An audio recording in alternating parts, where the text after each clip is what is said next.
Hi, I'm Dr. Joan Nelson, and today I'm going to talk a little bit about the word lucky.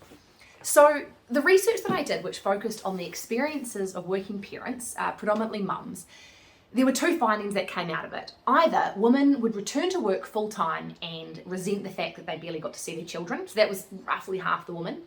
The other half would negotiate some kind of a part-time arrangement, so they'd reduce their hours at work so that they could spend more time with their children. But what happened in basically every one of these situations when I asked the woman how did this play out, what happened is that their workload and their outputs did not change. They still had to do the same outputs, they had the same KPIs, the same responsibilities. All that happened is that they got a pay cut. And after hearing this over and over, I just started thinking, this is bullshit. It's not okay to expect someone to do the same outputs, and just because they're doing it in less hours because they've become more efficient, isn't that great that they became more efficient? All that's happening is that they're getting a pay cut. And so I started thinking to myself, why are so many women putting up with this? This is bullshit. It's not okay to get a pay cut to do the same job. So why are so many of us okay with it? And the word lucky is what keeps coming up over and over in these conversations. And what would happen, the woman would say to me that, I just felt so lucky that I could work at an organisation that would allow me to do a reduced hours contract. Or I just felt so lucky that I could work in a place where they would, allow me to finish work in time to do school collection.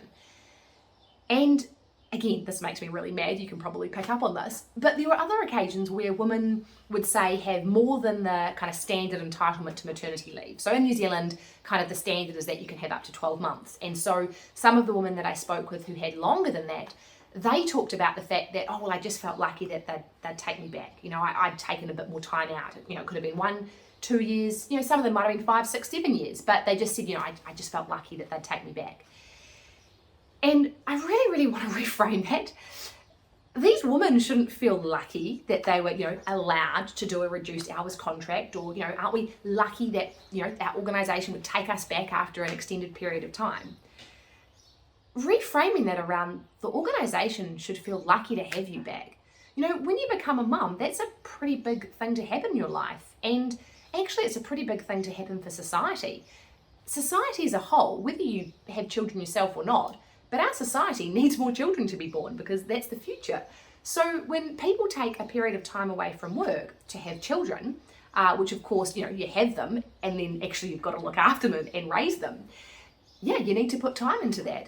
So instead of mums feeling like, aren't I lucky that my organisation will, allow me to fit my child into my career, organisations need to think about, aren't they lucky that they've now got this person who has other commitments, i.e. their family, but they still want to contribute to your workplace. So organisation, you are really lucky to still have that talent.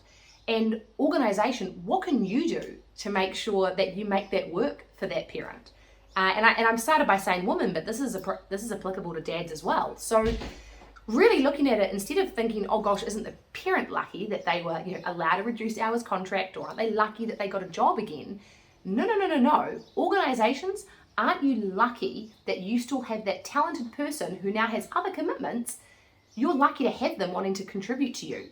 So if you want to get the best value out of them, treat them accordingly. And in doing so, you will absolutely reap the benefits. Because organisations who truly value their staff, including their working parents, so I don't just mean, kind of allowing or accommodating or, I say accommodating working parents.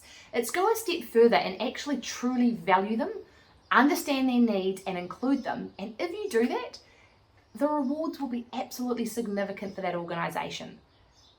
Parents that are treated really well by their organisations, they will go above and beyond. So if you do that, stop making the parent think that they're lucky, that, aren't they lucky they've got a job? Your organisation, you're lucky to have them, so start treating your staff accordingly. Thanks very much.